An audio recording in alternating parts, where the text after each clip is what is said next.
Good afternoon and welcome to the Hong Kong Wine and Dine Festival 2020 online masterclasses, Wine and Spirits Talk, organized by the Hong Kong Tourism Board. A lot of people know that Bordeaux in France is an area that's rich in fine wines. And because a lot of the chateaus in the area have a long history, and therefore the prices are comparatively more expensive. However, today we are going to shake up that perception by introducing New Wave Bordeaux, wines that are equally beautiful, however, were well priced and worth tasting. Today we are honored to have invited Hong Kong's global wine critic to be in charge of the session, Mr. James Suckling.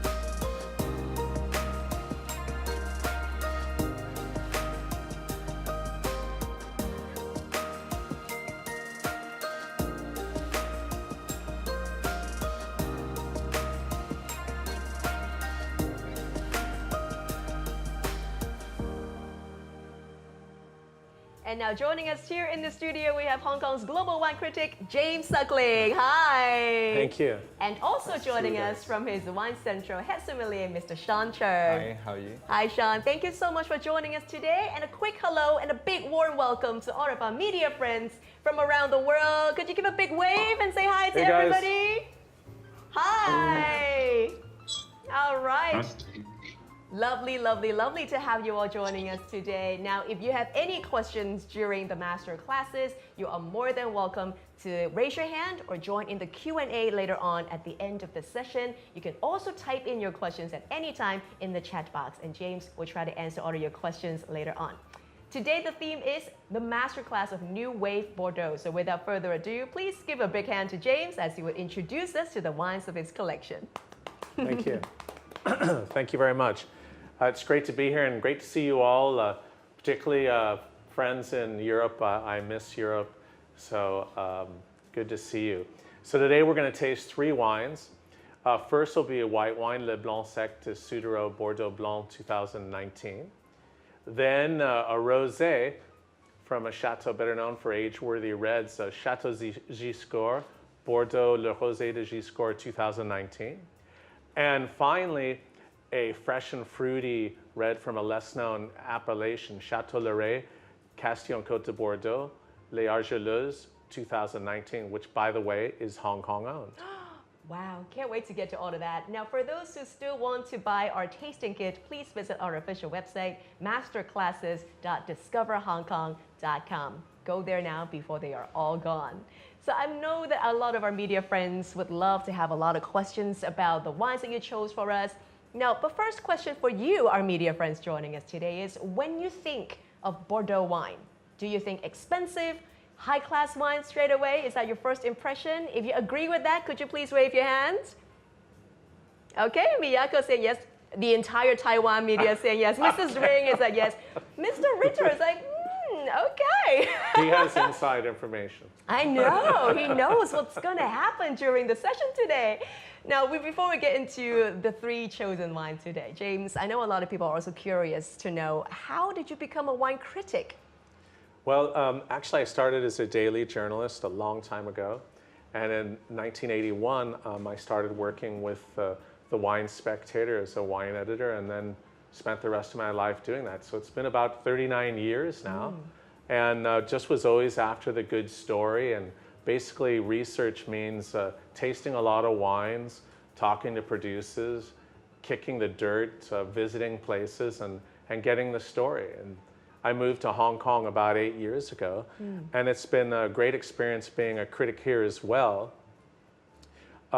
because we have fantastic logistics. The wines can be shipped here very easily, and with this pandemic, it's been really great to be able to taste here with my team, like Sean and everyone else, and have the organization and people to make things happen. Wow. Well, it's just so delighted to know that you actually live in Hong Kong now. So that must be saying something about Hong Kong and wine and the connection in that. Speaking of the pandemic, I know that there's very limited amount of flying these days. However, today James have prepared a virtual tour to the 3 chateaus that's being featured today. So now let's take a look. So this is really to give you an idea of the, just a trip that I do. This was last year. This is Chateau Senayac. There were 800 wines there, tasting blind with my team. I don't taste that quickly, but then there's Chateau Suduiraut. Stopped by, said hi to Christian Seeley, tasted wines with him. I like getting the backstory, talking to producers. I believe in new journalism, actually being part of the story and talking to people. I'm sure many of you have the same ideas, and it's important to get the backstory on what you're actually tasting and understanding that. So that was Chateau Suduiraut's white. Then we went to Giscors, and this was in the morning, 9 a.m. I start at 9. I love drinking young wines in the morning. At 9 a.m.? Yeah, so much better than an espresso. And just again, talking to the team and understanding better the vintage. And now we have a nice photo of the Chateau and their rosé.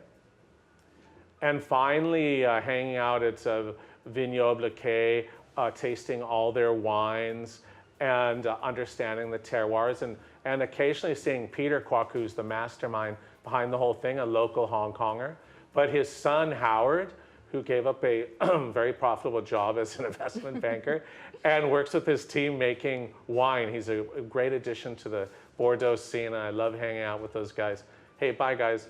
And anyways, that's the beautiful terroir-driven, fresh Bordeaux that I think's doing really cool things for Bordeaux. And there's lots of wines like that right now.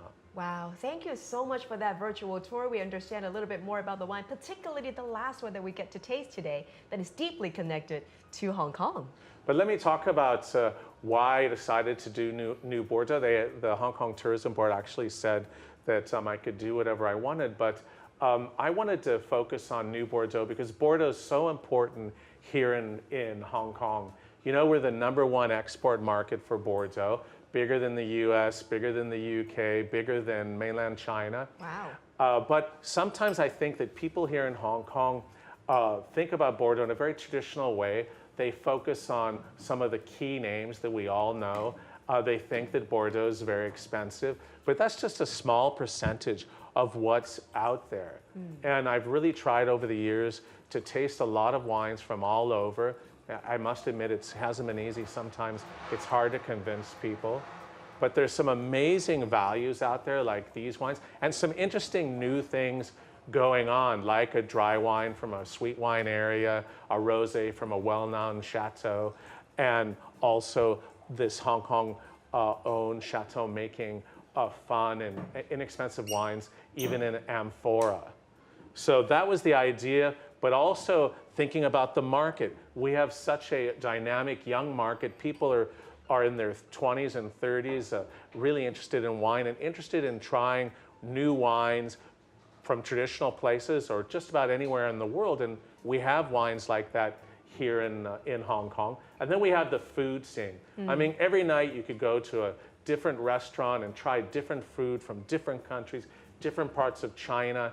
And I think that that's exciting too. And I love the way that we drink wine in Asia, particularly Hong Kong, where you can try different wines at the same time, white, red, rosé at the same time, different courses. We have all the food that comes to the table, and that's really dynamic and a fun way to taste. And then also fun to occasionally match things, like that fruity red with char siu roasted pork, or the white, with some really nice. I love jellyfish, spicy jellyfish salad, and that would be awesome with that. So, anyways, it's just a really fun scene being here, drinking wine and learning more about food and wine. That's so exciting. Now, I believe everybody is ready to taste some fantastic new wave Bordeaux wine.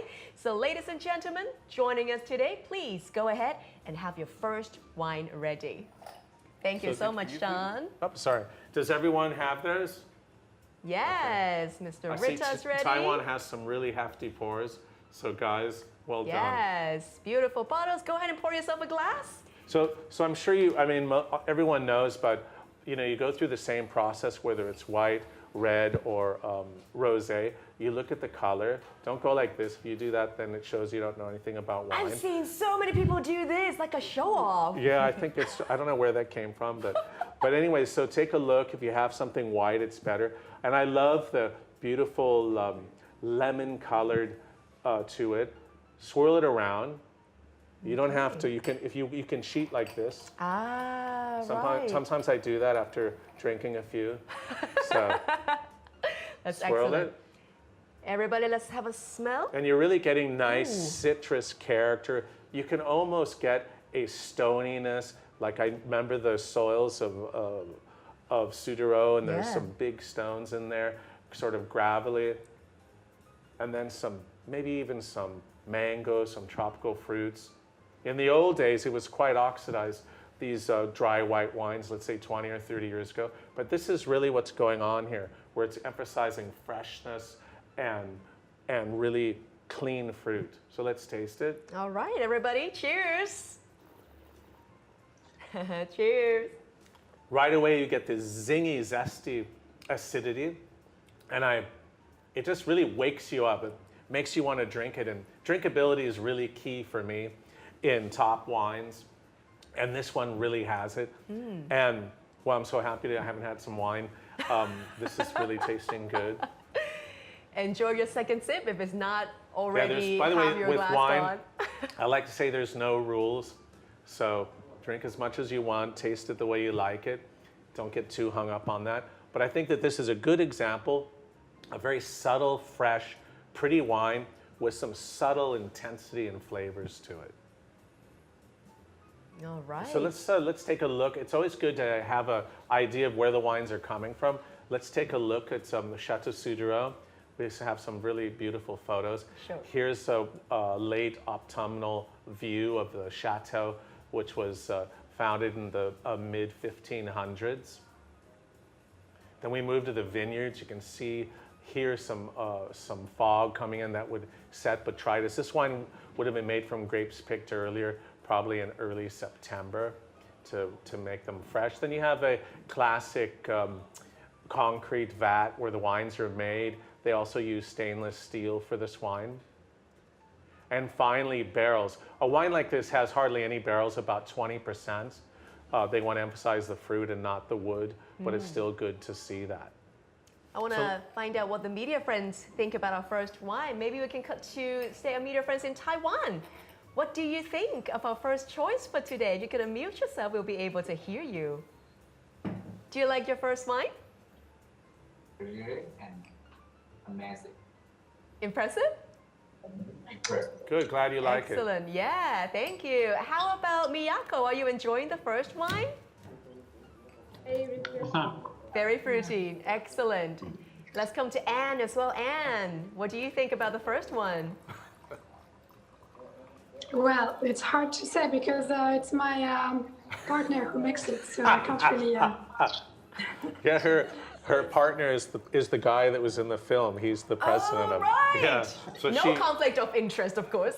You get to drink it all the that's time. random. That's very random. But what I can tell you is that he's putting a lot of energy in making this wine excellent, and he drove to Suduiraut this morning, so he's not here, unfortunately. But he is really obsessed with dry white from Sauternes, so it's good that you like it. Excellent. Well, thank you He's so much. done a great Please- job. Yes, please pass the message that we are thoroughly enjoying it. Thank you so much. That's awesome. So let's move on to the rosé. Yes. And I just found out about this in the spring, and I really enjoy it. We drink a lot of it, and right away, what I like about it is that really nice light color. I'm not a huge fan of dark-colored rosés. Right.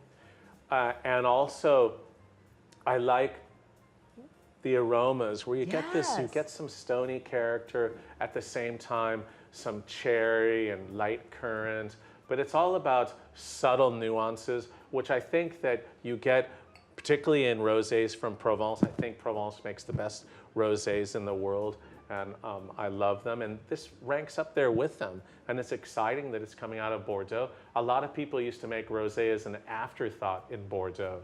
So this is great that they're focusing on making something really interesting. Let's taste it. All right, cheers, everyone. Here's to our second glass, rosé. And I like you get a little bit of currant, but maybe a slight touch of herbs, which you would be getting from Cabernet. This is made from Cabernet Sauvignon. And again, it's fresh, fruity, and also savory at the same time. It's such a versatile wine. It's a shame that we always drink rosé in the hot weather, because also I think it's great to drink all year round. Sometimes I prefer drinking a rosé than a white, just as an aperitif. But this is a really nifty wine, and I like how bright it is. And I think that Bordeaux is doing interesting things like this now, not just always trying to make, you know, red wines or super age-worthy wines. And that's really interesting to me. Let's take a look at the estate. Yes. There it is. I mean, that's gorgeous. This is really a working farm. Wow. Everything is produced organically, and they have other agricultural products as well as livestock. I think they're going to open up a restaurant and hotel. Wow. So a beautiful place and a beautiful wine. I love the packaging as well. That's excellent. So let's move on to the... I'd love to also speak to our media friends before we Sure. move on, though, because I see them looking very impressed. I'm seeing smiles, so that's I see good. big smiles everywhere. Let me come to Mr. Shabaka. How do you like the second one? How do you like the rosé? Yes, I really like it. It's a very fresh wine. It's very light, in my opinion. And yes, it's a really nice one. I like the citrus notes in it. It's very nice. I really like it. Glad you like it. Fantastic. How about for Mrs. Ring? How do you feel about the second one? It's in the first nose I have a little bit paprika, and the second nose more light red berries, I think. And in the mouth it's a fresh acidity. Yeah. I like it. And you know, I realize our wine is probably at about 19 degrees centigrade, and I think that it actually tastes better not being too cold, because Barbara, you were saying that you have some really nice, precise way of describing the wines, and sometimes when you serve them too cold, you don't actually get it. It's just, you know, clean wine.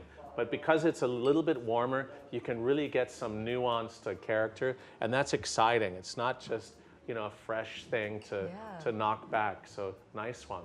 So let's move on to the red. I'm excited to discuss this. Thank you very much.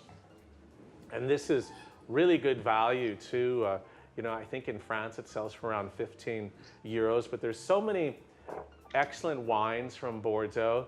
It might be the best value area in the world, but people always talk about the expensive wines. So I think that this is a really good example, and of cool new things like amphora. So let's take a look at the Chateau first and get an idea of where we are. Again, it's Hong Kong owned. So it's a pretty straightforward chateau, not a grand chateau, but beautiful vineyards. They keep it nicely in the Côtes de Castillon. And here's the amphoras they use. So it's mostly amphora, but also fermented in stainless. Never any wood. So always emphasizing the fruit, trying to make a wine transparent. Transparency is important to me, where the wine communicates where it's from. And then finally, our fellow Hong Kongers, Howard Kwok, who's running the estate, and his father, Peter, who's a huge wine lover and also has estates in Saint-Emilion and Palmerol. So it's exciting to see fellow Hong Kongers thinking differently and trying new things, besides making some fantastic traditional wines. Yes. So let's look at the wine. Look at the color. So really dark color. I mean, this is probably for many of you the first 2019 red wine you've tasted from bottle. And it's cool they bottled it early, but that's to really emphasize the fruit in the wine. Smell it? Let's see. Oh, that's so special to Yeah, the it just nose. pops out. Blackberries, Wow. raspberries, currants. Again, some stones, maybe some bark. Yeah. Barbara had to take a step back as well because you Yeah. weren't expecting that, were you? It really pops out. And I think the the amphora, ceramic vat really emphasizes the fruit. Let's taste it. Yes, cheers everyone. And I like that it almost has a Beaujolais sensibility to it. I think they do a little, well, of course, if it's in amphora, then they have it with the stems. So you get some whole berry fermentations. So lots of fruit, light tannins, and you can serve it slightly chilled. I think that most people have a tendency to serve their reds too warm and their whites too cold. That's so true. So I think with this, just around 19, 18 is right. But I love its freshness and its versatility. It's just a really wine that satisfies you. And if you're thirsty, that's probably the most important thing for a wine or any beverage, is to take care of that thirst. And then there's complexity to it. Wow. Let me come to some of our media friends joining us and see what they make of this particular wine. Let me come to Mr. Kaufman. What do you think about this one? I like it very much. It's very fresh and balanced. I like the acidity. And I think this is the new kind of Bordeaux wine we would like to drink more often. Cool. Excellent. Thank you so much. Really glad you're having a good time. And then how about we come back to Taiwan? Taiwan, you have the most equipped spread that's available for a masterclass. You guys are ready to party. Pretty nice. Do you like the third wine, or do you have a favorite so far? Yeah, we have a party here. I love this one because also it's a stem from the pot, not for the barrels. It's a very. I never drank it before. For the wine from the pot. And I think that's the whole point. Is a wine like this is. There's so much potential for Bordeaux to make more wines like this, and people already enjoy Bordeaux. They know that Bordeaux can deliver quality, but also a lot of times people think, oh, I don't want to buy Bordeaux because I got to age it for all this time, and I think a wine like this just proves that Bordeaux is such a fantastic region. It's really my reference point. I started drinking Bordeaux with my father in Los Angeles way back in the 1970s. And it's always been a reference point for me. And I love it that it's evolving, particularly now with new people, a new generation. And I'm really happy that you guys like this wine because it's really significant. All right. Once again, huge thank you to James and also to Sean for helping us and walking us through these great insights about the new Bordeaux wine. Now, as a warm reminder, if anyone still would like to order the tasting kit, please visit the following website, masterclasses.discoverhongkong.com. Do go fast before they all run out. Meanwhile, I believe our media guests must have got a lot of questions for James. So shall we get into it? I think, Roland, you've been waiting all this time. You've been keeping sober. You haven't really touched much wine. So let me come to you first. Roland, do you have a question for James? There's just a simple reason for that. The tasting kit has not arrived yet. So. Oh my God! Oh, right. They will arrive very, very soon. To miss James and his explanations and your company. So this is why I sorry about that. The wines of Sorry. Yeah, sorry about that, but I'm sure you will enjoy it. A question regarding the rosé anyway. So if you're ready to answer that. Yeah, sure. Was it vinified as a rosé or was it meant to be a saignée? Do you know about that? And that's a very good question. That was my point, is that in the past, the rosé was saignée, so it was like an afterthought. This was vinified 100% to make an excellent rosé. So they crushed the grapes and used the first pressing with the free run, and that's why they made this fantastic wine. But that's a really good question because in the past, and a lot of rosé from Bordeaux, it's not very good because it's just sort of a second product. So good question. They were intent to make an excellent rosé. Thank you so much, Roland. Sure. And then coming to, I believe, is from United Daily News. We have Cesar, who's got a question for James as well. Go ahead. Yes. In your opinion, how climate changed the impact for Bordeaux wine? How has climate change impacted Bordeaux? Climate change. That's a good question. And it's interesting because I'm very worried about climate change. I'm born and raised Californian, so we actually do a lot about that. I wish America did more. But in fact, if I look to when I was tasting wines in Bordeaux in the 80s, when I first started visiting Bordeaux, it's really interesting that you might have had 3 or 4 good vintages in a decade. And today you have 8 or 9. So I could say that until recently, probably it's been a positive thing. And if you think of areas like Germany or Alsace, you're making amazing red wines as well and dry wines. That's really exciting. But at the same time now, an area like Bordeaux and particularly other areas like Spain or parts of Italy, you have to really know what you're doing on how to combat the heat and the sun. Some people are considering planting different grape types. I'm not so sure about that. Other people use irrigation. But the good news is that I know from traveling the world that the trade, winemakers are worried, they're sharing information. And for now, it seems that they can do the right thing in the vineyards and also in the wineries to make more balanced and not high alcohol wines. But the trend is definitely that you have to be careful or you make wines with too much alcohol. The good news is that winemakers are less interested in making high alcohol wines. And I've never been a huge fan of high alcohol wines, even though people think that I have been because I'm American, but that was another wine critic. I know there's somebody in the Taiwan office is also quite more curious about the Chateau from the first wine that we tasted. If you have a question about that, you can go ahead now too. I have the second question.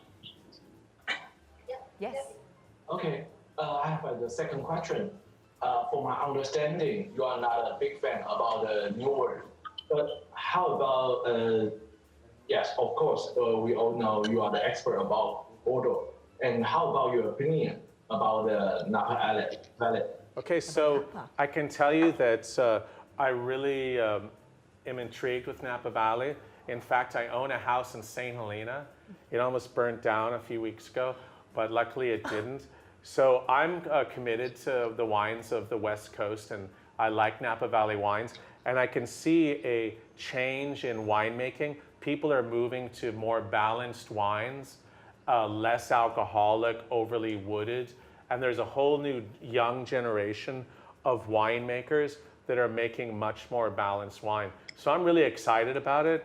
I wish that the only thing I wish is that the prices weren't so high. They're very expensive on a whole, and so that's a little bit upsetting. But I'm really keen on Napa, and it's a cool place to hang out. All right, thank you so much, Taiwan. If we have more time, we'll come back to your office for more questions. Let me come to Mr. Shabaka now. Yes, go ahead. Thank you. Hello, James. Hey, how are you? Can you hear me? Yeah, absolutely. Only one question back to Europe, not America, back to Europe. Where do you see the biggest differences between the wines of maybe 20 years ago and today in Bordeaux? I think that today the wines have come back to, that's a good question because I think about it quite a bit, but it's come back to this sort of new classicism. And I remember tasting the wines in the 80s, and of course we still drink old wines, 70s, 60s.